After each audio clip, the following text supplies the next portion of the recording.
Welcome, Sacramento soccer fans, to the State of the Republic podcast. I'm your host, Luis, and in today's episode, we have a few things to talk about. First things first, the 2-1 loss at home against El Paso from last night, which is also the first loss of the season. We'll break down the goals as usual, give our thoughts on the match overall, and so talk about that. And also, we'll look at the USL standings. How are things looking like here after this match? Standings have changed quite a bit, including the top three there. Also, we're going to take a look real quick just at the stadium announcement that we mentioned on the last podcast, what happened. We got some of those predictions correct, so we'll just kind of put the renderings of the stadium here on the screen for the video viewers. And then, of course, we'll talk about our upcoming opponent in US Open Cup, Round 2, Valley 559 FC. Game which won't happen at Fresno State. It'll happen at Clovis, East Clovis High School to be precise, or I should say Clovis East High School, I think, right? I think that's kind of in reverse order. So that game will happen on Tuesday, 7 p.m. And then, of course, we'll wrap things up with podcast winner dinner, Golazo Gratitude, and then our final words here as usual. So we got the full squad here on the podcast tonight. But first, let's go over to Elk first with Sharon, who's in the Easter bunny spirit already, right? We're about a week away from Easter. How's it going, Sharon? Hey, thanks, Luis. Actually, things could be better. All the way around. I'm a little still bit under the weather kind of a thing, but things will improve. I know that they always do. Things don't always stay. Okay, I hope I didn't jiggle the microphone too much there. People don't stay sick forever. And you'll understand in a minute why I have the bunny ears, or maybe if you stay to the end of the podcast, you might understand why these are on my head. So can't wait to dissect what happened at the match, but I kind of don't want to spend too much time on it because what purposes that serve? I really want to get to like more, you know what I mean? So whatever. Thank you. Yeah, no, always tough to talk about a match where we lose, and but all right, next, let's go over to Natomas with Rian, who's wearing, let's see, what jersey are you wearing today, Rian? I'm trying to figure. Is that Orange County? Oh, San Diego Loyal. Okay. Yeah, it's going all right here in Natomas. Sacramento lost first loss of the season. We'll move past that. Busy week ahead of us with Valley 559 and Phoenix on the horizon. Oh, yeah. Should be a interesting match against Phoenix. And speaking of Phoenix, let's go over to the former Phoenix area resident over in Texas, Jared. How's it going, Jared? Doing good. Kind of wish I could say the same for the game result, but other than that, it'll be an interesting week, given the fact that we may have to be Dream Killers again, playing against Valley 559 for the first time, and then of course we got the match against Phoenix Rising. Who I don't think they've really been doing too well. I know their front office hasn't been doing great either, but we'll definitely touch on both of those and I guess cover this match from yesterday, I suppose. Yeah, right. I know that's we would much rather just talk about today's game, right? It's like let's look at Open Cup, but alas, we had a match yesterday, and as we mentioned, we lost 2-1 at home, first loss of the season against El Paso, a team that, as I mentioned last week, not an easy team to play against, right? They hadn't lost yet, and I think they have a pretty solid squad, right? Because games started, they were really intense. I think since the first minute, you could tell that they wanted to get the win. They had much more speed than we did, and just this week, we can't really blame it on the Open Cup, right? It's like, guys, we didn't have a midweek game. Come on, I almost felt like we played better the previous week than this one. But before we talk about the goals here, I want to go first to you, Sharon, because you were the only one of us that was there at the stadium. Tell us more about what this game was like. Just going to. It was the one word that I can describe it. It feels similar to when we played Afar. Disjointed a little bit, a little chaotic. I will say El Paso came out on the front foot. Their speed of play, their passing accuracy, their communication seemed to outmatch ours. And it's tough to. We had a game on Wednesday.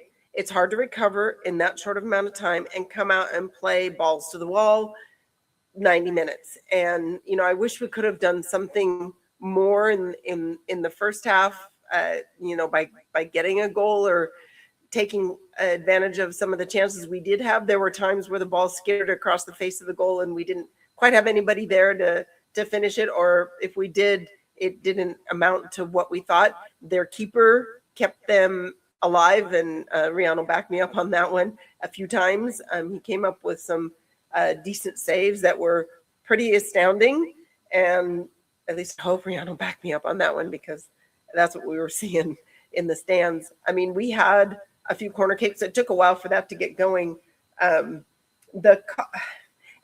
John, I know he's going to be listening to this, John Crawford. He thought that the PK that was awarded against us, he thought it was legit, and I can't wait to see that on replay. But all of us in the stands, when we watched it up on the Jumbotron, John was there too, it didn't look like the contact was more than, you know, shoulder tackle or residual clumping. I don't know what you want to call that. The other thing that we saw is, I can't believe that El Paso had this one too. There was flopping. They were flopping. Literally, there was a dude that flopped right in front of the scorer's table again. Nobody touched him, and we got the call against us. And it's like, how does that keep happening?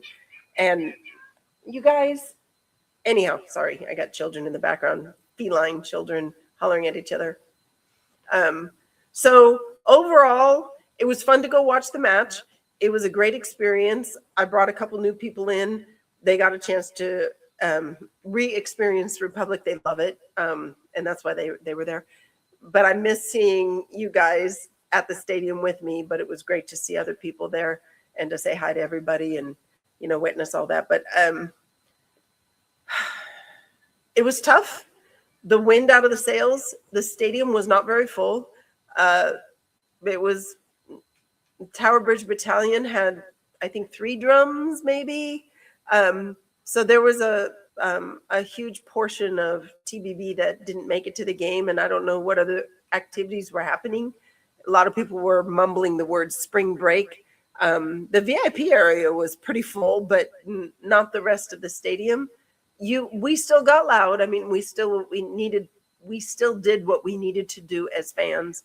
Connor still got us going. They have another MC on the mic.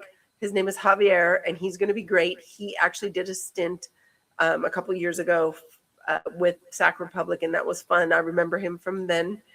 So, you know, overall, experience-wise, nice experience, talking about the stadium, all those things. But the game kind of left us all kind of wanting to just go home. I don't know. Next. Yeah, well, Rian? Yeah, I'll go. My thoughts on the game. Well, hats off to El Paso. They played a great game.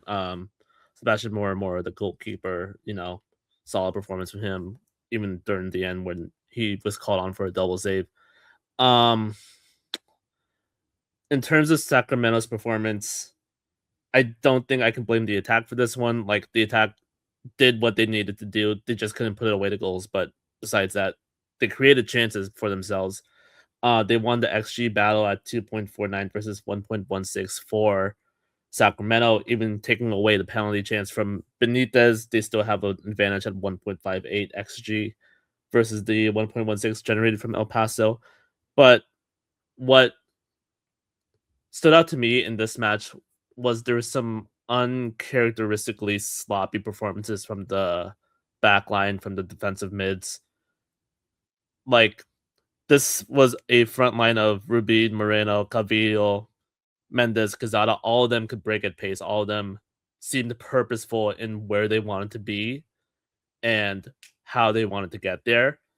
And when the ball was turned over in key areas of the field, right in front of the Sacramento box, they knew what to do. They broke Sacramento down and they made opportunities out of it. But that falls on whoever's passing the ball. And there was some noticeably sloppy passing that, like there were some passes where it was aimed directly at an El Paso player. There was some that was aimed at nowhere. Like, this isn't something we should be seeing, like, 4 matches into the season, and it needs to be corrected because more teams, better teams than El Paso, will make us pay, and we need to correct that now.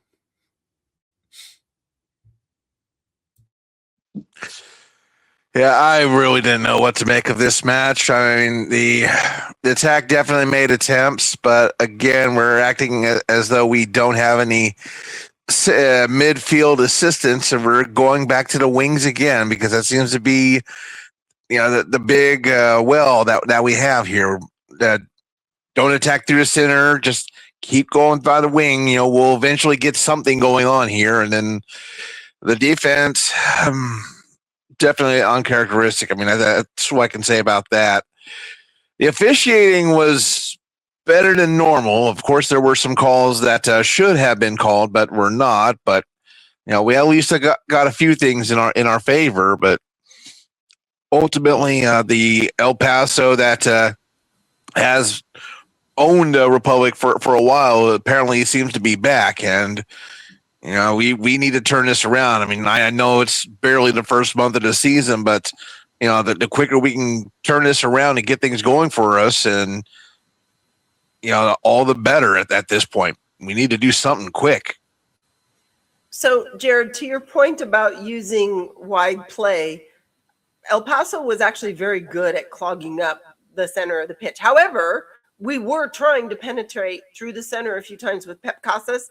There were some passing sequences, and we just weren't accurate in the last bit because their defense was reading some of the stuff that that our players were trying to make happen through the middle, the middle channel there. And the other thing that I heard from Coach Neal because I think our guys are a little tired, we weren't closing our lines fast enough. And I don't know, Rihanna, if you saw that, if it was showing on television, because sometimes it doesn't follow, but he was actually really having to encourage the players to step up, close the lines, compress when we're attacking, attack with all 10 players. And it just, we were sluggish, at the end of the day, we were just a little bit sluggish. We were watching versus creating. There were times where our players were like, oh, wait, the ball's coming my way. And, I should be in a different position. And so you could tell playing on their heels as opposed to the front foot, you know what I mean? But that's kind of a little bit more of what we were seeing at the game, was that the lines were getting too spread out, from the defense to the strikers. There were gaps that were easy, and when that happens, there's penetration that occurs, and their midfield could do they could more easily set up because we didn't have certain areas covered as well as we thought. Now, that being said, Ryan Spalding was open a lot. Of course, he plays a special role when he hangs out wide, which is very similar to what Jack does. Jack will sometimes stay out wide. The difference between Jack and Ryan is Jack can get back and do the cover on the defensive end of it, with only 2 center backs and whatever. I don't know that Ryan had the enough gas in the tank to do that as well. But again, I don't know if that showed up for you guys watching not live. However, when Ryan was finally given the ball, there were some creativity, and we're going to go over some of the stats here in a little bit. I think Rion will be able to let me know if Ryan Spalding had any pass completions or how many touches he had, and how effective he was on the ball. So that's the other thing.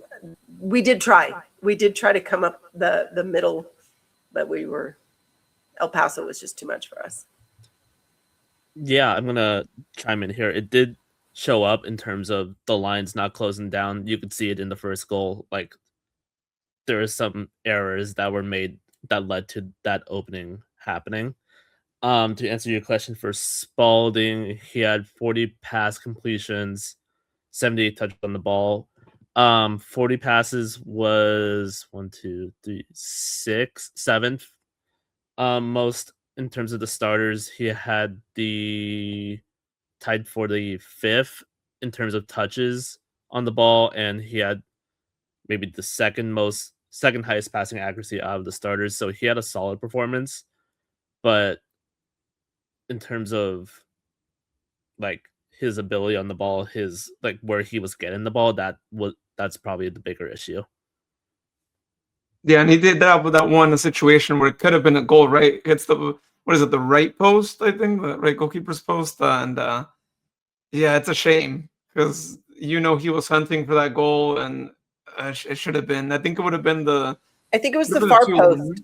I think it was the far post because it looked like it went in from a vantage point, and I think it was the far post, if I'm not mistaken. You guys correct me. Yeah, the far post, yeah. Because I remember, long shot, and I'm sure you guys thought it was a goal. I mean, us watching on TV, we were like, oh, that's got to be. It looked like one of those instances where it does hit it and it goes in, right? It just seemed like that's how it was, but I think that would have been the 2-1 if I'm not mistaken, right? I think it was actually in the first half. I think it was more towards TVB, right? But yeah, I mean, I will say Ryan's been doing a good job in covering Jack. However, I do worry that we're just relying on him for league, for Open Cup. And that's a lot of pressure to put on him to have to play everything, right? And I don't know, USL Cup. Hopefully Jack is good by then. Again, we don't know anything. I don't know, Sharon, if you heard any rumblings across the stadium or what, but we're all still wondering where's Jack? What's the status? Just what's going on?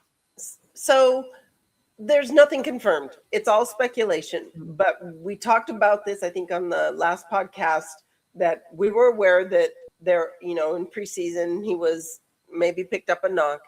And so he needs time. Rumor has it he's touching the ball. So some of us are like, when we hear, oh, he's touching the ball. Okay, so that's probably another few weeks. You want to make sure that your guy can make it through the end of the season. You don't want to bring a player back too soon, So he could be day to day, but he also, we don't get any information, as you guys know. We never get this kind of information from the club. We need it. Connor, can we make sure we get at least something from the club about Memo, about all the guys that we're not seeing minutes with? Jack.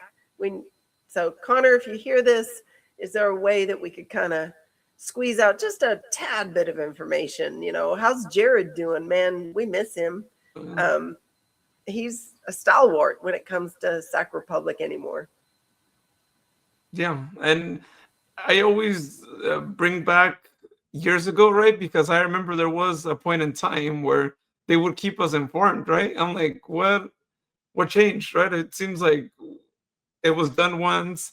Other clubs do it, right? Like I really wish we would get an answer to that. So if anyone listening knows more about that, or anyone from the team listens, I just want to know what's wrong with letting us know what's the status, right? I mean, I feel like the fans deserve to know, especially when you haven't seen a player in a while, right? It's like, just let us know what's wrong. Is he good? Like, yeah. But going back to this match, though, I will say I'm a little disappointed, right? Because they got a red card in the 55th minute, which I have to give a shout out to the referee. I normally don't do that, but to actually give that double yellow card, wow, a lot of referees wouldn't have done that. They would have just decided otherwise, or been like, just look away, it's fine, right? And it was also one of the weirdest double yellow cards, right? Because the guy was just, I think, just throwing his arm up just to get at the referee or whatever, right? Angry at the call, right? And the ball just happens to go there, and then of course it's kind of hard to know, right, whether it was intention or not to move it up. So here's what happened. Here's why I think the referee ended up calling it, is he had no choice. It hit the player's hand. It may have been intentional, may not have been intentional. However, it hit the player's hand and the ball was supposed to be put into play, and that prevented the play from occurring. It took him forever to make that call because he had 1,000 people in his face, and he was trying to, it was right in front of our bench, so he was trying really hard to like not get all the interference. But man, our guys and our coaches were in his face. The fourth was there. There was a lot to go through. I think the fourth may have also helped in the decision making, as well as the assistant referee, in saying the rules are the rules. So he had to apply the rules. At the end of the day, and I know where you're headed with this, Luis, in the 55th minute, here we are, we're up a man, and we didn't play like it. So that's how good El Paso was in recovering from all of this. And I know you were going to get to that. Here we get this advantage, but no. So it doesn't matter. The one that I can't wait, we need to start watching some of the clips because I really want to see what happened when they got the PK with the foul that Kay made, Mark Anthony Kay. So that that was their second goal, but I really want to rewatch the first goal because I think Rian and I and Jared and you, we saw how everything got broken down. So I don't know when we're going to get a chance to start doing that real quickly. The goals, the PKs. Wait, I want to just one more thing. Like before the red card, we were already down 2-0 at halftime. We should have been playing with that urgency from the jump from halftime, not waiting for a red card to potentially happen. We should have been going full all gas, no brakes from halftime onwards. I agree with you, Rian. Yeah, especially halftime. I mean, again, you have to play for something, right? You're at home, you're not playing away. But where I was going is like we pretty much had almost an entire half, right? Because it was 8 minutes or 6 minutes of extra time. So we had at least like 40 minutes or so with one more man. It's like, guys, and to Rian's point, exactly, right?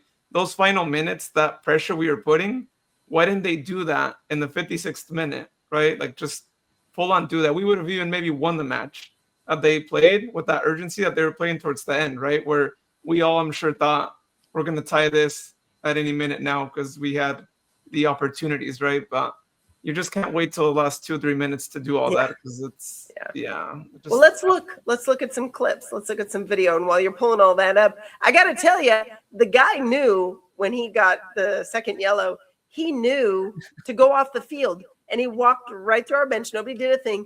There was no escort. He had to, by regulation, he has to be escorted to the locker room. Nobody touched him until he got to like the tunnel area. And then all of a sudden I don't know who it was, but somebody caught up with him and helped him, but they're supposed to have like from the minute they're ejected, they're supposed to have an escort. I didn't see one.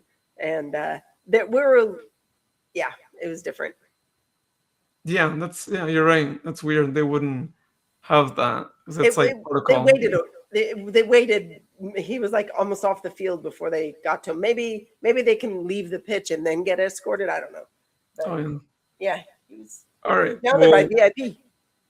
Oh, so let's go ahead and take a look then at the goals in this match. The first one that El Paso ends up scoring here in the 25th minute, in a play that here's my take on it.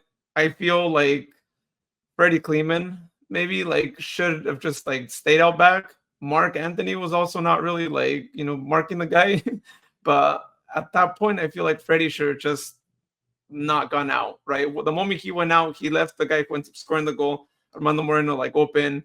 And that's their star man, right? Like this is a guy who you should never give any like spaces to because he's going to make you pay just like he did here. And I will say the shot was like really slow. I was like, Danny, come on, you've saved like some more incredible ones that I almost feel like Danny could have done something more in this play. But okay, let's first go to Rian. I know Rian, like you're like anxious to like talk about this one kind of broke me a little bit because I don't think it's in the highlight package, but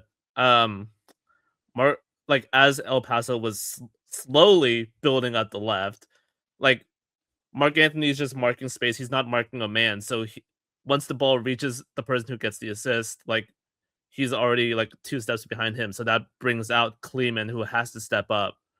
And then once he steps up, like you find Marino in between 4 or 5 Republic players in space. He gets enough time to spin and places it perfectly past Vidiello. Like there was no immediate like pressure once a player had a ball, and by the time that pressure came, the ball was already past that first defender, and by then it was too late for the Republic to react to a shot.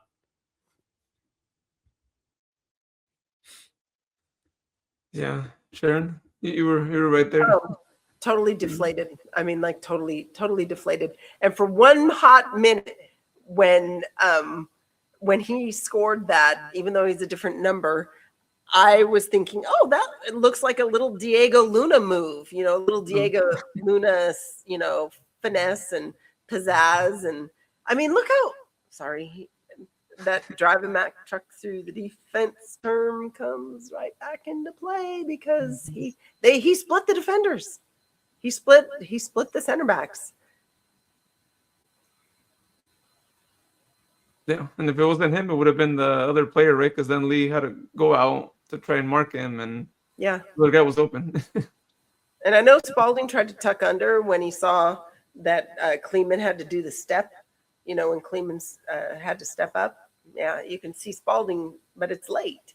It just earlier in the podcast I had mentioned it felt we were kind of reacting or on heel, like watching the game versus playing the game.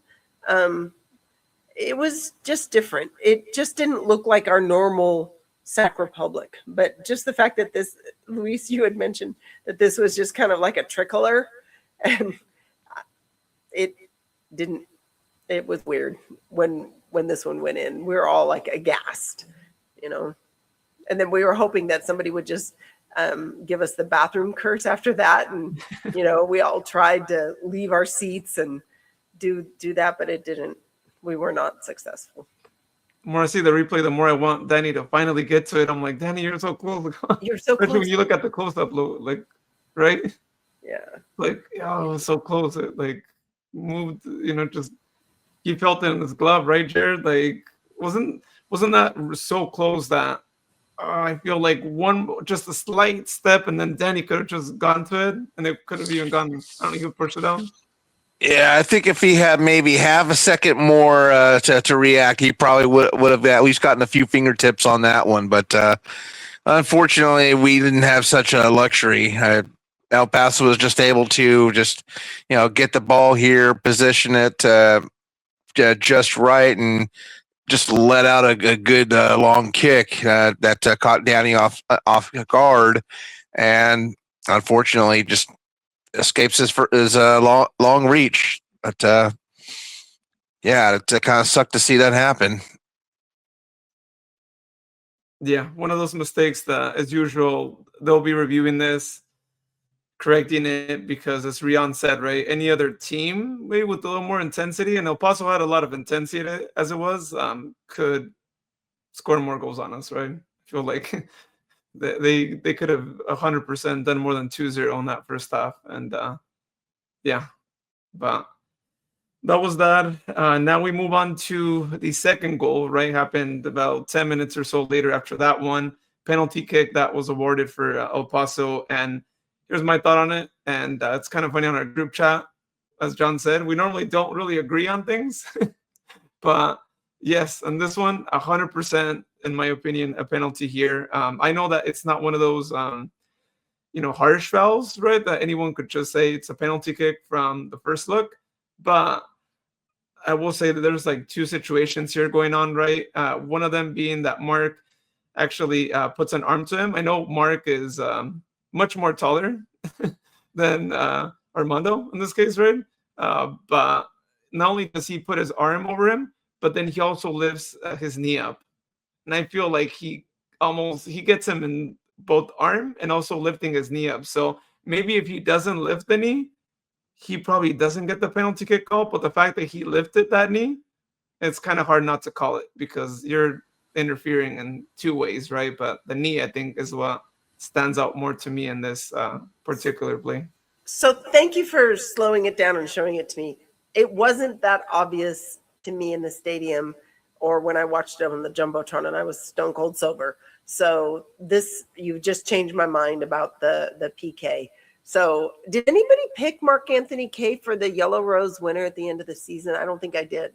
I think I may have stuck with Michel Benitez because he touches the ball all the time. But Mark Anthony Kaye would definitely have been a good pick. Yeah. If only we knew he he was the Luis Felipe of 2026 potentially. Yeah, exactly. So. Well, thanks for changing my mind. And I know they converted the kick, but blah, blah, blah, whatever. Yeah. Rion, Jared, any thoughts on the call? No real thoughts. I 100% agree. It was a penalty. It's not the most egregious penalty, but it's still a penalty nonetheless. Yeah. And I also disappointed that a player, again, I feel like I've already said this before, but a player like Mark to do something like this, it's like, come on, you know better than that, right? You're not, it's not your first year, right? So I don't know. I feel like 2 games where we're seeing some mistakes made by Mark, and I hope he changes, but yeah, you can't be making these mistakes, and not in this game, especially not in a game where the other team is getting their opportunities against us and where they could score more goals, and you're just giving them an easy avenue to get a goal, right? Not that a penalty kick is always easy, right? Because I feel like we know that Danny's stopped quite a few, but yeah, still. But in this particular case, though, in the penalty kick shot, I mean, nothing really that Danny could really do. I mean, he did guess where it was going, but yeah, I mean, no goalkeeper could stop that one. I don't know how you guys feel, but that shot was way too strong, and it was way too to the side. Yeah, I mean, this is definitely a penalty. I mean, there's you'll get no argument from me on this. So just seeing this go through, and then ultimately giving El Paso the nearly coffin shot as far as this goes, almost cementing it in defeat. But we definitely tried to mount a comeback, but this was not the way to keep it close, unfortunately. Moving on, we need to talk about second half. Although halftime was kind of fun, the kids' run was cute. There was only one heat of the kids' run because there were a lot of people that didn't show up for the game. So can't wait to see. Well, first of all, we're going to look at hopefully the second yellow, that call, but we'll get a chance to see when we got our chance at a PK. Yeah, we'll take a look at what I still call the bizarre red card, right? Because it's not something that you get to see every day happen. Again, not a call that even would usually be called up every day, but I will say it's really great that we're able to do that throw in really quick, right? So at least in that fashion, we did have that sense of urgency. Thankfully, it was Arturo the one that did that, because we know Arturo. I know that before we started recording, Sharon, you were saying that I don't even know who would even say this, right? Because he's been having pretty good performance. They were saying Arturo should be subbed out, which not at all. This is a guy who he'll hustle all 90 plus minutes. Probably talk a lot to the referee, maybe some not so kind words there. But there's a guy who will just immediately have that sense of urgency to move the play, and that's exactly what he does here, right? Does that throw in real quick. Thankfully, that player didn't like the call, so he lifted his arm, is what I think ended up happening, at least there, right? And I mean, legally, it's a double yellow. It doesn't matter why you lift that arm. The moment you lift your arm and the ball gets to you, it doesn't matter if you're trying to wave at your family in the stands. It's going to be a yellow, right? Oh my God, you killed me. Doesn't matter if you're trying to wave at your family in the stands. Seriously, Luis, that's funny. Yeah, it's true. You wave at your family in the stands, the ball hits you in the hand and in a throw in. But if you look, Ryan Spalding wanted that. He wanted that pass. He was ready. Look at him. He's like, hey, I got open space. Let's go. And, it could be that, their number 6 recognized that was happening. It could have been because he saw Spalding make the move. So, but Aurier could have been waving at his family in the stands. Who knows? Yeah, sometimes the away fans sit on that side. On that corner. No, it's not like he was trying to wave for a second ball like over in Oakland earlier that night. Oh yeah, no, that was like that, yeah. But yeah, no, you're right. I mean, it could have also been he forgot he had a yellow card, or he probably figured, yeah, the ref. There's no way this ref's gonna give a yellow card for that, right? Again, legally they're supposed to do that, but we've seen a lot of refs get kind of scared, right? And being like, you know what? I think I'm just gonna say it wasn't intentional, or like, that's okay, But or benevolent. I don't know if they're scared or if they're just benevolent. You know what I mean? Sometimes refs kind of stretch things the way they want to stretch them. So, yeah. Anyhow, look, nobody's with him. He's walking all the way to the edge of the pitch on his own. There's nobody there to walk him off until he gets to the very edge of the field. But I don't know if they're going to show all that. Maybe he doesn't need an escort until he gets to security, because there he is. But yeah, who knows? Maybe by the time he gets to the corner. Thing is in any other match, in any other country, he could have been pelted with beer bottles or, from the, fans, the opponents or our fans. So that's why you have the escort, So anyhow. Yeah.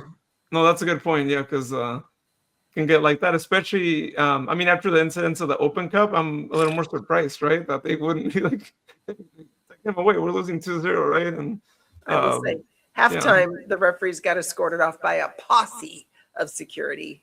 So oh yeah. They probably doubled down after whatever happened, which hopefully the team resolved that. By the way, I know they did actually put out some statements, right? Both Sacramento Republic and El Farolito also did. So hopefully, I'm sure they know who the person was, and I hope that they got the right ban, because we don't want that happening ever again. Back to this game. So so taking a look at this game, let's go over now, move on to the goal we scored. Also a penalty kick that we get. So we get a penalty kick in return after that. We wish this would have happened much more earlier on the game, but happens in the 92nd minute, pretty much, of extra time there for the second half. And a pretty clear as day, right? I mean, he tackles Mark, and this time Mark's on the receiving end of it, things right. And then we get the penalty kick called on us, right? And for an instant, I was like, we score this one. We had plenty of time, right? And this is the moment in time where teams psychologically might fall down when there's still good, 4 or 5 minutes to get another goal. But good on Mark for actually doing that play. I will say that was good for him to do that, because we've seen a lot of penalty kicks happen because, you try to change the play a little bit there, right? And make the player actually tackle you, and then, the tackle gets to you. So that was that. And then again, 92nd minute, Michel Benitez, the one who steps up to take the kick. Also, well shot right to the side. Goalkeeper guessed it just like Danny guessed it, but yeah, he wasn't going to get to it just because it was placed in the right spot, almost in the spot where their goal scorer also placed it, right? Almost around there. So, yeah, Michel Benitez getting us the 2-1. And then, of course, final minutes. I mean, yeah, you guys know what happened, right? A lot of crosses, some really good opportunities that could have been a goal. And, again, these are the things that happen sometimes, but we shouldn't have let it get to this point. All these things should have happened in the last 10 minutes, and we surely would have gotten the tying goal, but you just can't have that pressure on you there. So, yeah. I just want to shout out Arturo Rodriguez for setting up that penalty ball. He was my man of the match for the night. He was a great creator, and I hope to see more from him. I think he had a great performance. But yeah, good win for Mark Anthony Kaye to pay back the penalty, and I'm not sure if Benitez would have been my first choice to take the penalty, but good for him to step up and convert it.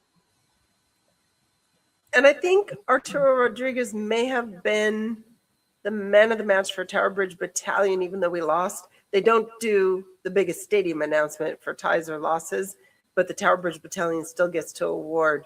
It's not like a consolation prize. It literally is recognizing the hard work that a player has done during a match, whether win, lose, or draw. So I believe it was Arturo who got the man of the match.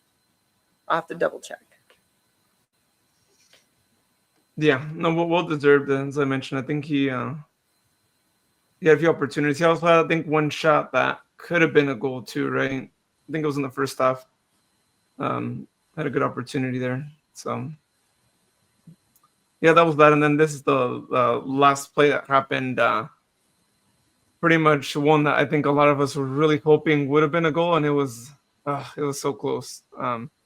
Last one there. I will say that the referee didn't immediately actually blow the whistle, which was great, right? Because I thought, yeah, this is it. It's our 98th minute, but yeah, this is why it could have been. But oh man, that should have been easily an Ajago goal, right? I just can't believe I'm he could have shot somewhere on the side, right? But he gets the goalkeeper in this shot. But again, more of this, another 5 minutes, and one of them is going to be a goal just because of that psychological thing with teams. But that's what happened. 2-1 was the final score, and we get our first loss of the season. So early on, maybe some might say it takes the pressure away from having that unbeaten streak, right, or whatever. Sometimes there is that pressure. However, lots to learn from this match because, a lot of opportunities should not have happened for El Paso at least. And the 2 goals, I think, could have been easily prevented. Okay, Neil. Go ahead and give me your thoughts on tonight's match. I think we lost the game in the first half. This is poor the first half. As I think I've had in my time here, I didn't expect it. Just lacked the intensity we need, lacked the quality we need, and we got brutally punished for it. As I say, not acceptable the first half, and especially losing the second goal. Soft penalty, but still victims of our own making in terms of the mistakes that we made. And we should have scored multiple goals in the second half. Their goalkeepers, made multiple saves. We've hit the woodwork, but it was the first half. We can't take away yet. They lost a man. I think they lost a man because of the pressure we were starting to put on them. Even from the first kick-off in the second half, we looked like a different outfit. But you cannot have a half of football like this in the league. The league's getting stronger. And that's what cost us. I mean, how we didn't score at the end there probably just sums up our night. Why can we not play like the last 10 minutes? Yeah, listen, I think you see the last 10 minutes. I actually think the second half, right from our goal, we missed chances early in the second half. And I think then we had probably a little lull. I think we still lacked some quality. We lacked some real quality at times on the ball, which meant we weren't able to progress the ball as quickly as we should have been. But it comes down to that. I think the intensity, but I think quality as well. I don't think when we played with quality, we looked like a good team, but at times the breakdown in possession was just very, very disappointing. Like in that first half, El Paso just seemed to be controlling the ball down this end. I mean, talk a little bit about that. Listen, they're a good side, especially in possession. But we pride ourselves, first of all, against the ball, but we just didn't get our pressure right. We weren't good enough against the ball. And they played with a quality in possession that we lacked. We started the first 5 minutes all right. Ryan Spalding's chance that hit the post after we were 2-0 down is a great example that when we played with the same quality, we looked like scoring. But far too often it was basic breakdowns and it led to opportunities for them. Do you think not to call officiating bad sometimes, but a little soft on some of the calls there? Yeah, listen, I think there definitely was a lot of soft calls, especially towards the last 20 minutes in the game. I thought there was a lot of like fouls that just let the game play, but there's certainly no complaints in respect to that. That's not why we didn't win the game tonight. All down to ourselves. Credit to El Paso, they showed quality, but had we shown any like the quality that we can show, we should not have been 2-0 down. And had we not been, I think we could have came back and won the game. Well, let's take a look real quick at how the standings now are looking like after 4 matches here. Here's how things are. Not the best table. We hope things can change as soon as possible because we have Uncle Ruckus in first place, 10 points there. I hear that Cristian Parano's doing pretty well. Again, we miss him. I really wish he wouldn't have left. And then in second place, you got Orange County. Orange County rising up, right? 8 points, 4 games played. El Paso, who we just played, they only have 3 games played, 7 points. So they could potentially be tied up there with Uncle Ruckus. So the Texas teams are like stepping up in the season. And then below them, you got Oakland Roots, used to be in first place. Well, now they're in fourth place. They're 7 points. As Jared mentioned, they lost earlier or they lost, I should say, like yesterday, but they had that funny play where the other ball was being thrown in, which is something you don't always see. And then we're in fifth place there. 4 games played, 5 points. Below us, you got FC Tulsa, who we played at the beginning. Same game, same points as we do. Then below them, Lexington with 4, Colorado with 4, Las Vegas with 4. And then in the bottom 3 positions, you got Phoenix Rising, who we play against on Saturday. 3 points, 0 games won, by the way. That's something to like point that out there out of 4 games. Then New Mexico still down there as well, 3 points out of 3 games. And then Monterey is now last, 4 games played, 1 point. So they're still down there. Yeah, interesting how the table is looking like there. So with that, let's go ahead and move on to just briefly talking about the news that was going to break down on Tuesday. We pretty much nailed it. I mean, we had already said that.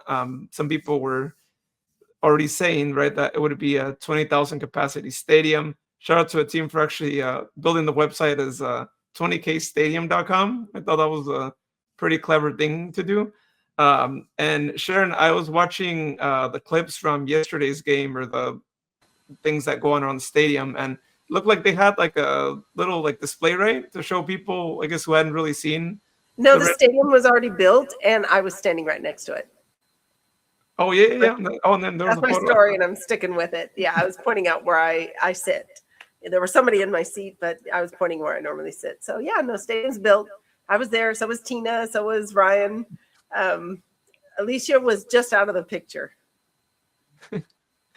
Oh, you're going to pull it up? Oh, good. No, I was going to say, are you going to pull up the social media? Yeah. Oh, no. This is the website, which I got to say shout out to a team for doing that. And for the people who haven't placed their deposits, I mean, if you didn't place it before, you should place it ASAP now. Because I feel like with this new stadium and how it's going to look like, there's going to be even a lot more interest now.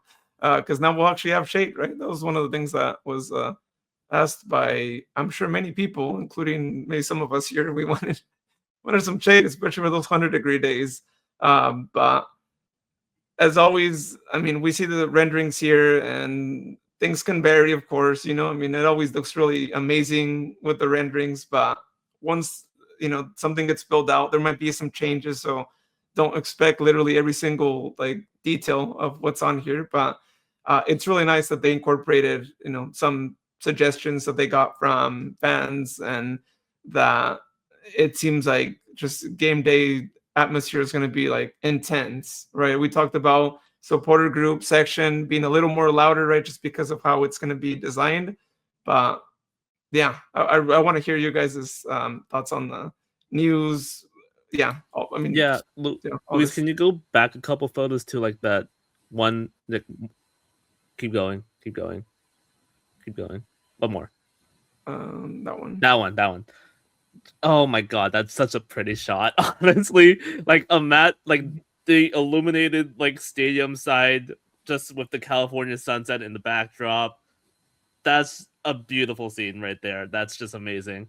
But I'm also kind of looking forward for the stadium to be a concert venue. That would be amazing. Can we attract some people, please? That would be great.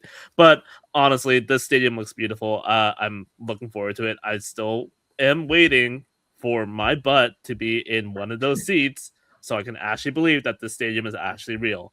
But it's beautiful. I love the renderings. I love this announcement. It's great to see the Republic moving forward and trying to like commit to these plans that they've set out from the very beginning, and one step closer to this dream being real. So, Yeah. go ahead. Oh, I was gonna say I've already got one of the stadium photos as my Google homepage, more or less, at work. One of the side profile pictures. But yeah, I mean, I would love to use it as my Zoom wallpaper, but I don't know. Later on down the line, I will. But as far as the prediction goes, I figured the 20,000 K and or the naming rights would have been announced. So I'm glad I at least got one of them right. So fortunately, I won't be able to feed y'all the $10 of Gem Boys like if I had lost. So, but I think y'all manage. Yeah, I went and got Taco Bell today. So, I mean, it's not the same, but I got something. I'll send you the receipt. I'm kidding. You owe me half. Anyhow, so Luis, I sent you something in our chat. I don't know if you want to pull it up. Our messenger chat, the actual link of me and Tina, and me pointing out the actual location where I'm supposedly supposed to sit. But at the end of the day, they are working furiously. I think Michael Donato said it will be a few months before they have everything available. Yeah, maybe put us all off on the side, the sidebar. There you go. Doesn't that look like I'm there? It does, yeah. Like you guys are already like right there, about to sit down your seats, and Yeah. Ryan's over there looking on the side. Jared, you didn't tell me you're a time traveler. What the heck? Where'd they get this photo? Right? Yeah. So it's gonna happen, yeah. That's good news. Like we'll have to thank Irina. Yeah. And I really want to I'm going to put it out there, Connor and Michael, and Nicole and the chairman and Chris Franklin and Kevin Nagel and Tim Holt. I want to be at the ribbon cutting. I think, it's like there are people that have like day oneers or pre-day oneers. Yeah. And even Valentine says she better be the one who cuts the ribbon or something. Oh yeah. And it's like, I'm down. I'm ready for that. So, if anybody wants me there, I'd be happy to wave my little red flag that goes with me pretty much everywhere, and I could use a new one. So anybody in marketing or PR, if you guys come out with one of the new flags, make sure it's red and, still looks like the old flag, but updated, the whole thing. I love my flag. I can't live without it. It's my flag. I'll be there at the ribbon cutting. We definitely got to get her there at the ribbon cutting. I mean, no doubt. We also got to see about having a land acknowledgement ceremony there. I'll definitely be there for that too. They had one when we did the initial groundbreaking. When there was an initial groundbreaking, there was an acknowledgement. There was a nice chant. I think you knew that. But I think I heard rumor that in August, when they do the next phase of digging, because right now there's some other things going on. I don't know. I read it somewhere. August is another opportunity for, I don't want to say a second groundbreaking, but the groundbreaking for the big stuff. So since the change has occurred for 20,000, things are different now. So if they do that, I want to be at that. This squad has taken over my freaking, well, not all the way over my life, but it is a main component. A lot of it is because of you three, and a lot of it is because of all the friends that I have made throughout time. And when anybody who I've gotten close to at the club, whether they work there or play there, one of the squad members, we get close to them, we get attached, and not in a weird way. It's just kind of like, that's what humans are supposed to do. We're supposed to be comrades, we're supposed to be together. And So we're affiliative. Humans are affiliative by nature. Look at us. I mean, whenever we get a chance to be together, we're together. So let's be together in all of this. Oh yeah, and we're really excited for what's going to be happening with this. Even if we have to wait another year, which I mean, it's fine, right? It's a bigger stadium. There's more that's going to be added to it. It makes sense why we need more time for that. But yeah, I'm also with Valentin. Like for sure, we need Sharon to be out there at the ribbon cutting. Also, the founders, invite all the original staff, right? All your coworkers from that time. Like this needs to be a big thing for them too, because they've been all anxiously waiting for this to happen, and it's finally being there. So I hope everyone gets that. Get them tickets, get them a VIP seat for that first match, like all that stuff. I'm just putting that out there. That would be great for them. Yeah, this is a cool picture. I hope that they keep doing this for more games, because I also want to time travel and be there. Rian should also time travel there, so he can already know what's going to be happening.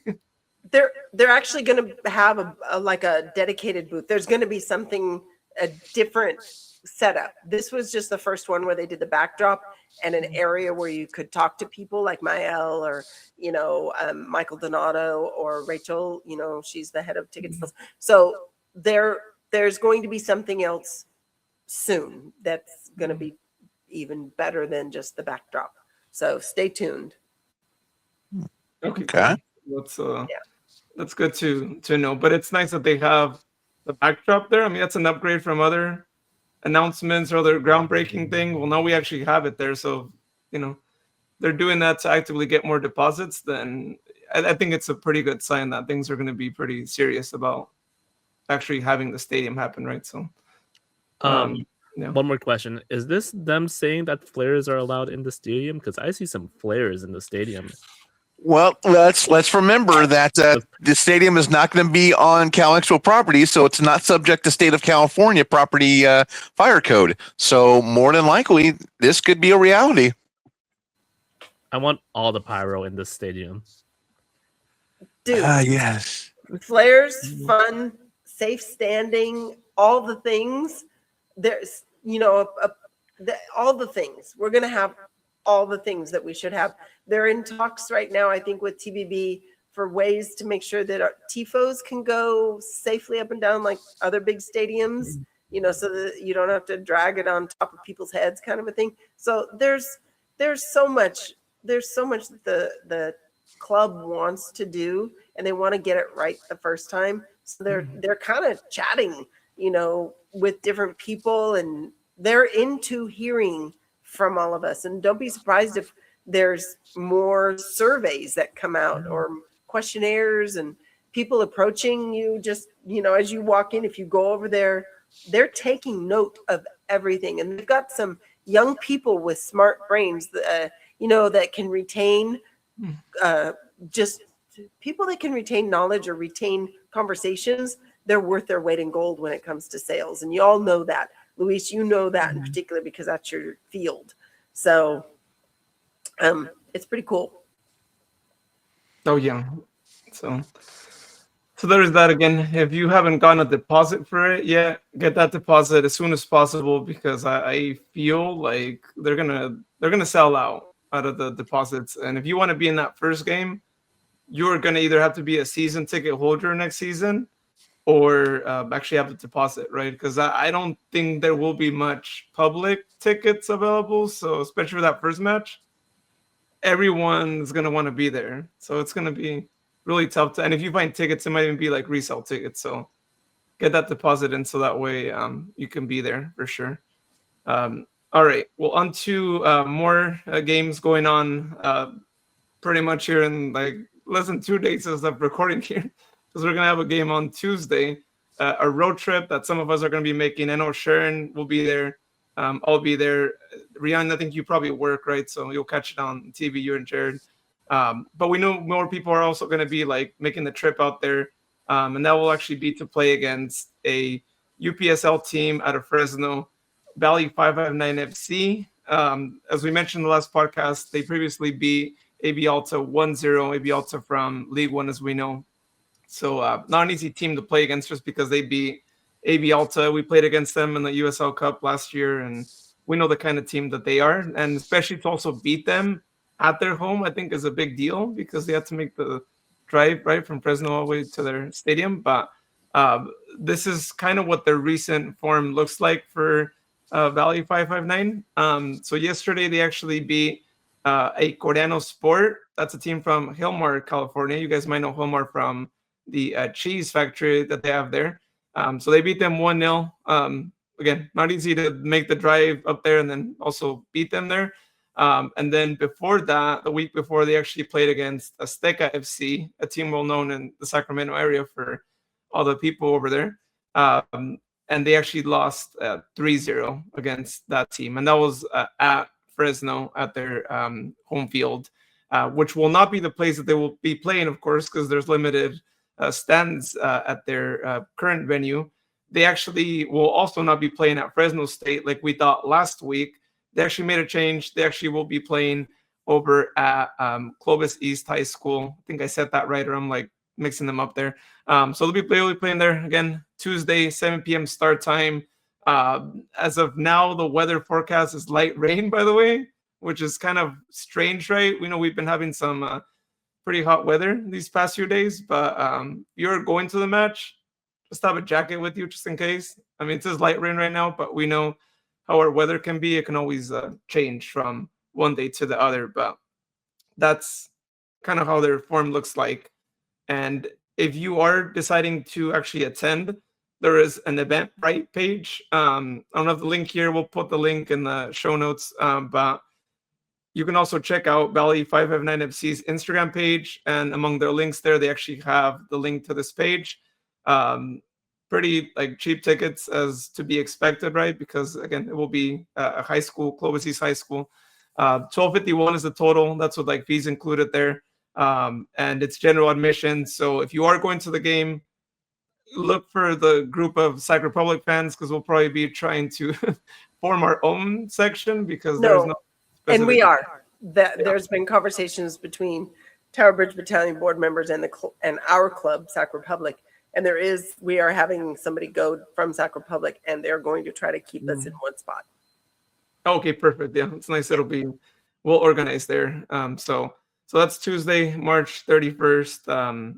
Game time at 7 p.m. So if you're going out there and you're driving from Sacramento, make sure you drive pretty early because we know it's a drive for you guys. Not as bad drive for me. Thankfully, I'm almost in the middle here. So yeah, get those tickets. It should be a good one. And if you're not watching it in person, tune in on TV. It's Paramount Plus, right? Or is this one also going to go on YouTube? You guys know Rihanna, Jared? Like, where are we? I know Paramount. Paramount Golazo. Even though this is not involving further USL championship teams, because usually I think it would be like the next round that they would bump it up to a Paramount family. No, there was some other Golazo matches from the last round too. Okay, so for sure not on YouTube then, right? Or it won't be a YouTube broadcast? We can't say. It could be on YouTube because El Farolito ended up skipping over to YouTube, if you remember right. So, you don't know until you get there kind of thing. Okay. Well, for our sake of repeating some highlights, I know they'll probably have highlights, but it's nice to sometimes go back and look at specific time frames like we do with Farolito. Hopefully it's also on YouTube there. But yeah, so that's that. And again, let us know if you are going to the game. Again, we'll be there. I'm actually going to be doing another game day video, which, by the way, if you guys want to check out the game day video created for the Burrito Boys match, hop on the YouTube channel and check that out. But yeah, so if you guys see me out there with my phone pointing everywhere, it's a game day video. If you want to be on it and just get in front of the camera, and you could be on it on there. All right. I will also say, actually, at this game, Billy and Bijev, Podcast Magic, will be in attendance. So just so everyone knows, he'll be there, maybe making an appearance in that game day video as well. All right. Well, let's go ahead and move on to our weekly segment here. and talk about how things went. Actually, did you write yours down as well, Rio? Okay, he hasn't written down. All right, we're good. We're good, Jared. Like they won't be doing the same predictions this week on us, or maybe they will. Who knows, right? I mean, Dude, you just basically accused Rion of the VAR violation because you just said Rion. This isn't the African Cup of Nations. We can't re-rule a trophy that was already awarded to the other nation that won just because someone walks off from the pitch. We won't be snatching towels around here. We don't play that kind of game. Oh my goodness, that's so funny. But I'm kind of want to go back and count the points, but I'm kind of happy with the results from this last weekend because I'm climbing ever so slowly, but I'm climbing. Oh yeah. And me and Jared got so this last game because of the yellow card. Second, the first yellow card. Sharon and Rion got the first point, only point that was given out. Me and Jared win blank for this week, and so with that, standings are as follows. I have 6 points. Rion now also has 6 points. Sharon has 5 points, and then Jared is now back to just being alone in the basement. So you're out of the basement, Sharon, but happy days. Rion's now over here. We're both sharing the first place. So yeah. But lots of points are going to be given, though, in this Open Cup game. So, Jared, I know you might be in the basement, but you could be out of there in 3 days. Yeah, I doubt it. I think he should pick first. Luis, I brought some Taco Bell to the penthouse. Oh yeah. Oh, well, I mean, Sharon and Jared are going to get the... Yeah, I gotta get stuff out of the deep freezer anyway. Might as well chill out in the basement, I suppose. And who knows, maybe pick first here. God, we make the basement just sound so horrible and ugly and no lights, no windows. And it's kind of like the stairwell in a horror movie where it's like, just turn the light switch on. No, I'm just going to go down these stairs with my flashlight and something's going to jump out from underneath the stairs. And it might be a rat, it might be a human. Yeah, we make the basement just sound horrible. So good luck, Jared. Don't forget to turn on the light switch when you get there. Yeah, I got my phone flashlight. That works good enough. All right. So for the Open Cup match against Valley 559, I mean, hopefully it turns out a lot more gentlemanly than the last Open Cup match. We shall see on that, of course. I am going to say 2-0. Republic ends up advancing. Now, given the fact that we've got an Open Cup match, I'm going to see maybe a slightly rotated lineup. So I am going to say my first goal scorer opportunity is going to be Malongo. Second, I am going to say Vonner. And our next category is first assist. I am going to say Blake Willie. And for a backup, I don't know. It's a little hard to say.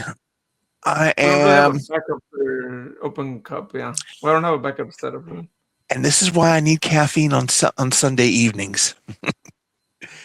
Well, and also a better eye prescription. First yellow card, I am going to say Republic ends up getting the first yellow for the match.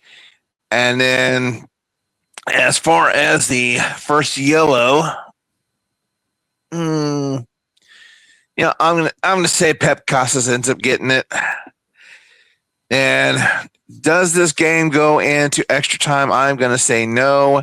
And if it does go into extra time, I am gonna say no PKs.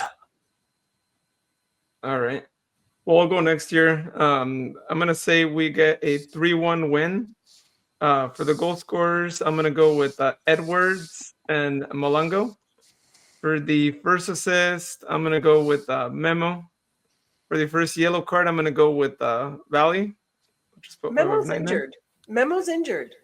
Memo's injured still? Okay. He wasn't even on the roster. Malongo's probably gonna be out for this match. Right. He's on You national guys? duty. Oh, Yeah. that's right. Yeah, he got called. All right. You Okay, guys sorry. should change your predictions. I Yeah. was All right. You looking want to? that up. You want to change that? Yeah, I'll change mine. I am gonna go Michelle Benitez for my first goal opportunity on that one instead of Malongo. Okay. All right. So for my other goal scorer, then let's see. I'm gonna go with Dominic.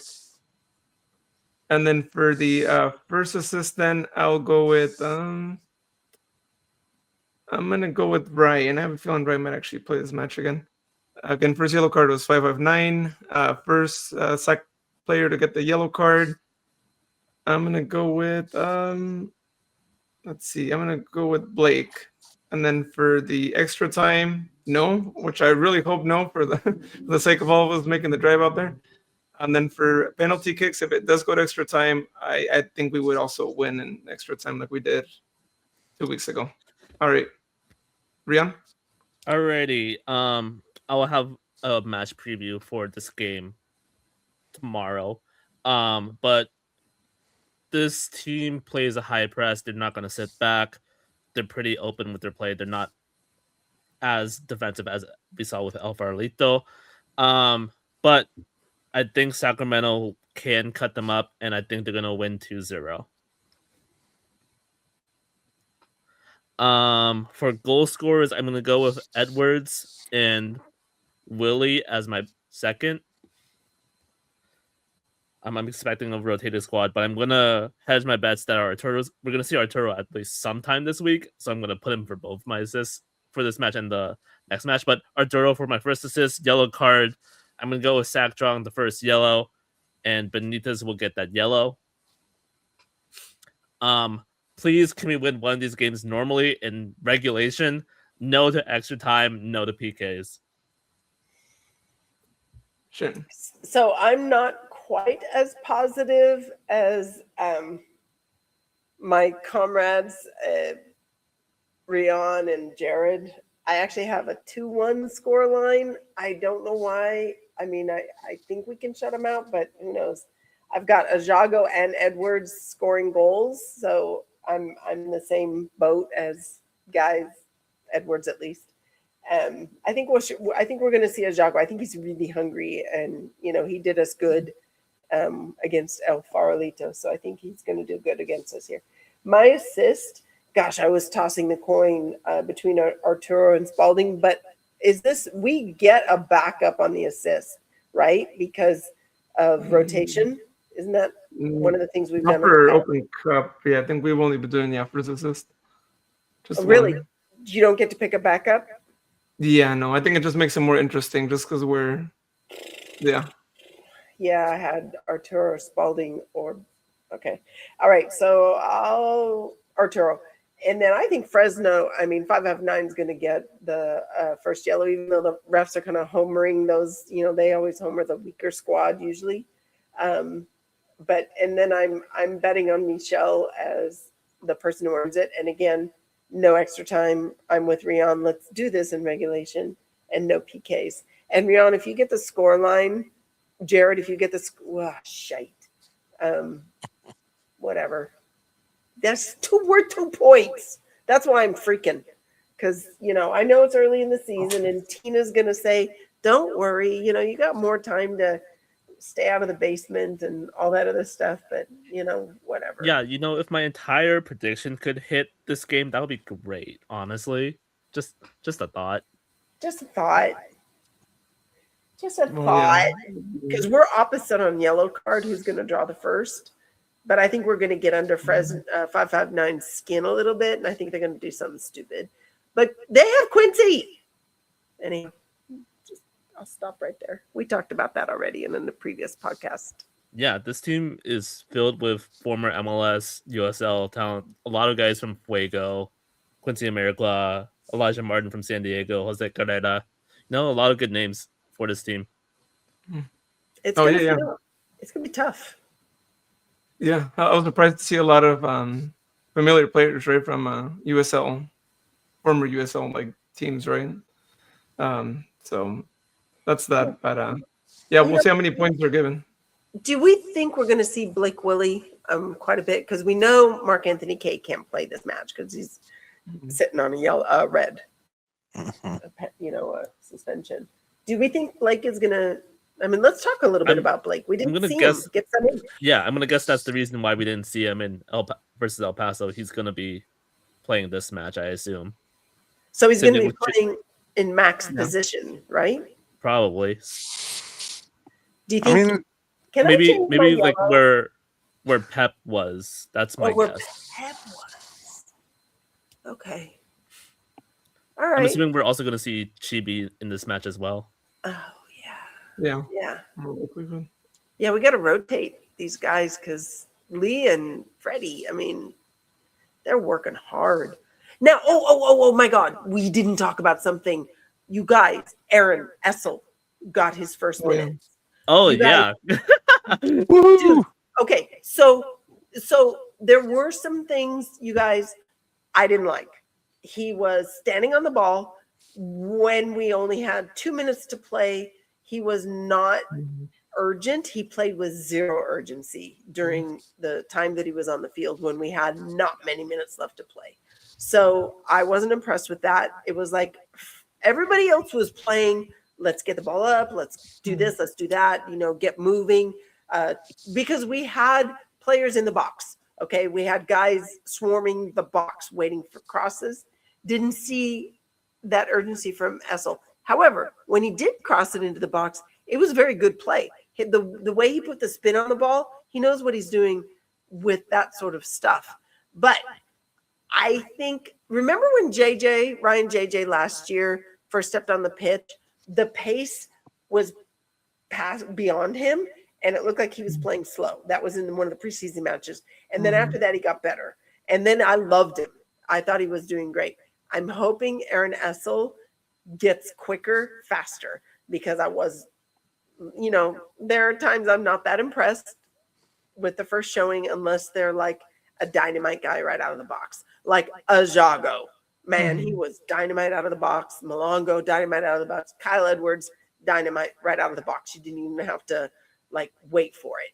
Those guys were solid. Waiting for Essel to get used to speed of play. Do not stand on that freaking ball. Ugh. Yeah, I will say that his sub came in too late, extremely late. You're up a man, right? And you do a late sub like that.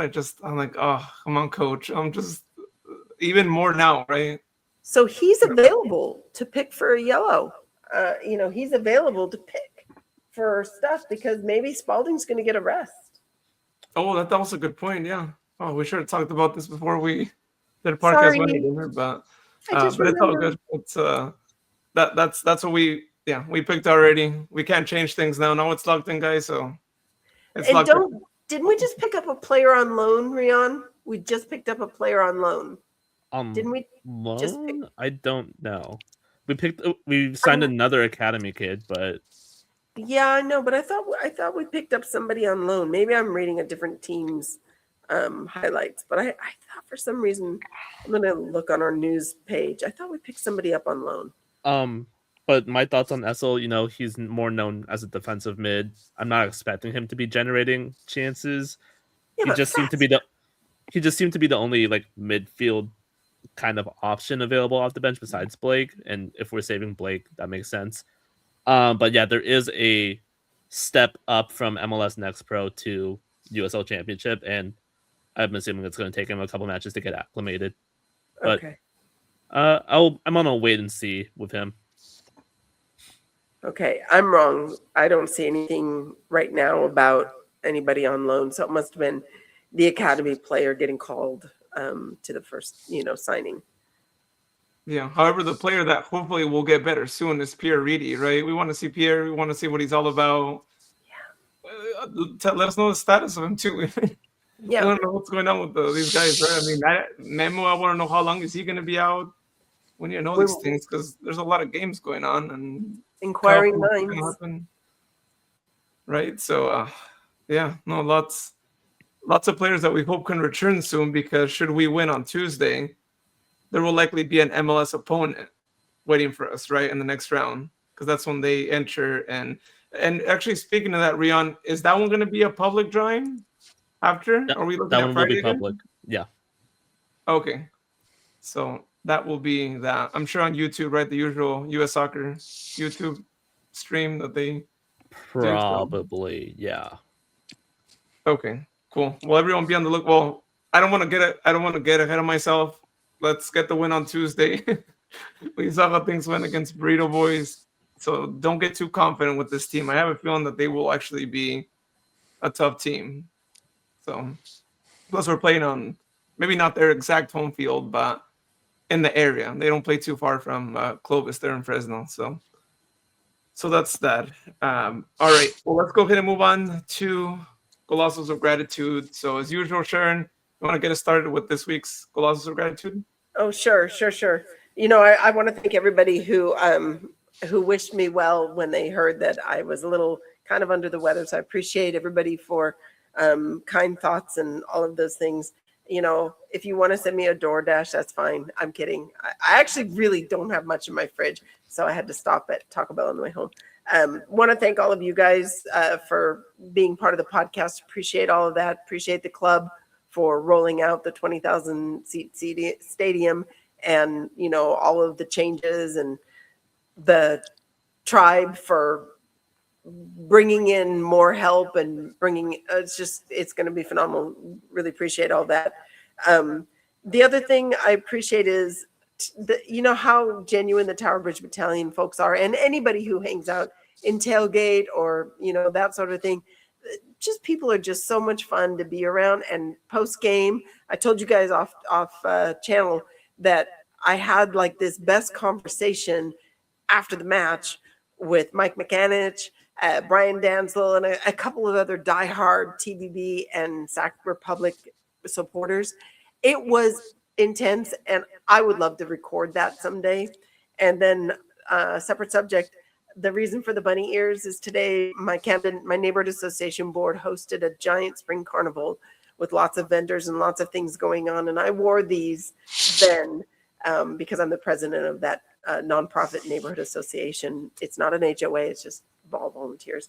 And so I want to thank everybody who helped out with that. They're not going to hear this. Lastly, I want to thank Vice Mayor, Elk Grove City Vice Mayor Darren Suen, also a personal friend of mine, for hosting a almost like a fireside chat with our Congresswoman Doris Matsui to hear the layers of things going on at the federal government level, and the things that she has brought to our region as our Congresswoman.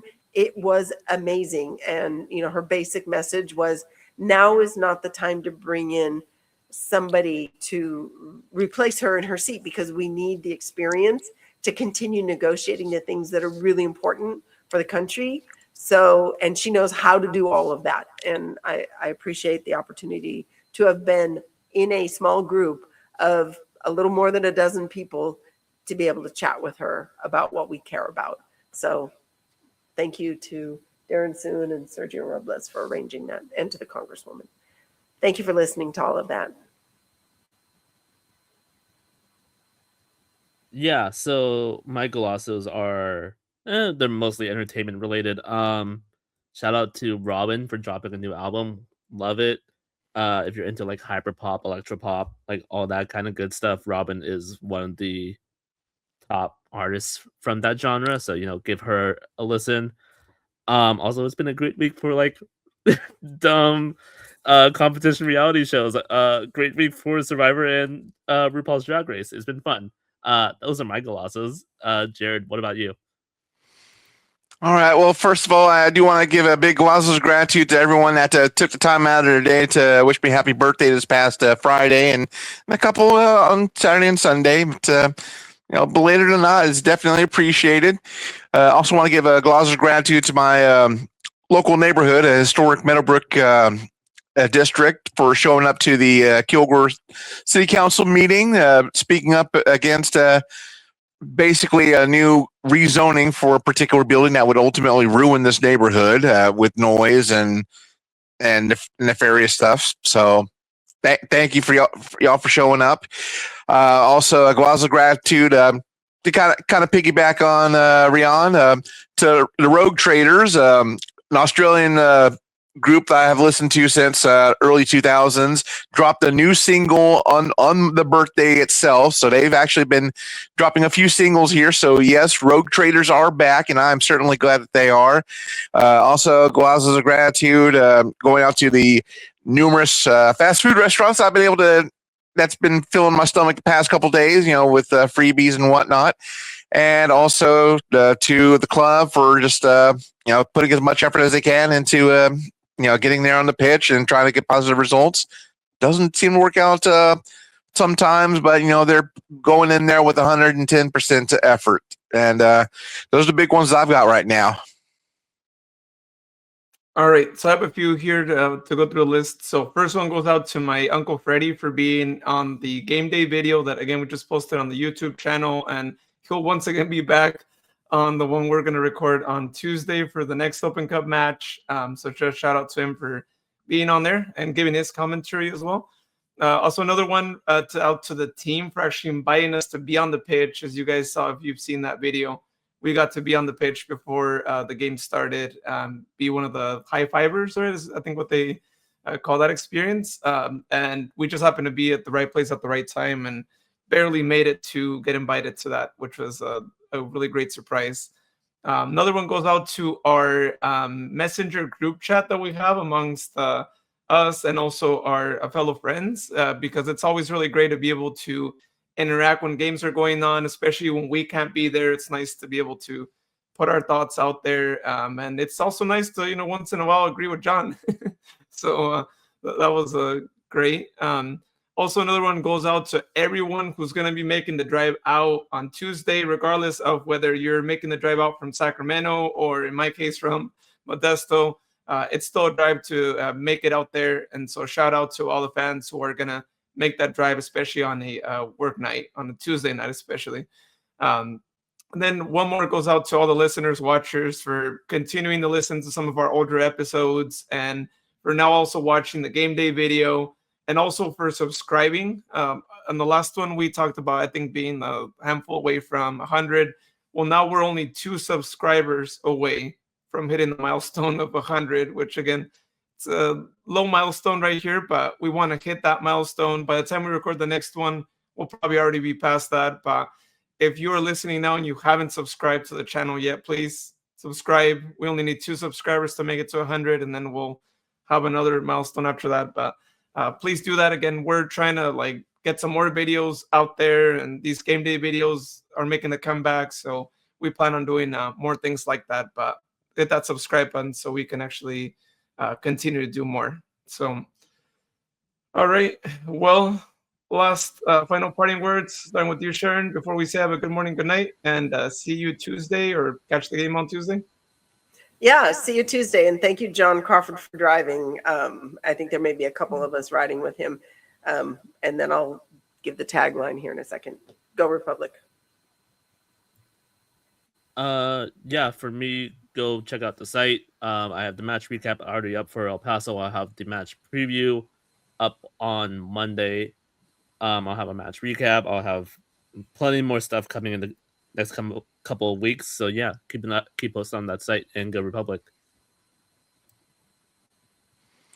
Once again, thank you very much, everybody who listens to the podcast and watches on YouTube.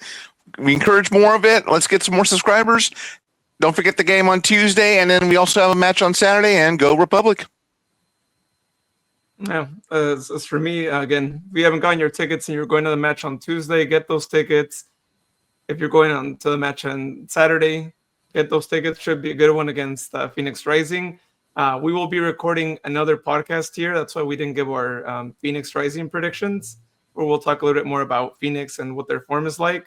So catch that podcast sometime Wednesday night is when it'll get posted. But for now, have a good morning, good night, whenever you're listening or watching, and you'll hear us in a few days here on State of the Republic podcast. Cue the music. Go Republic.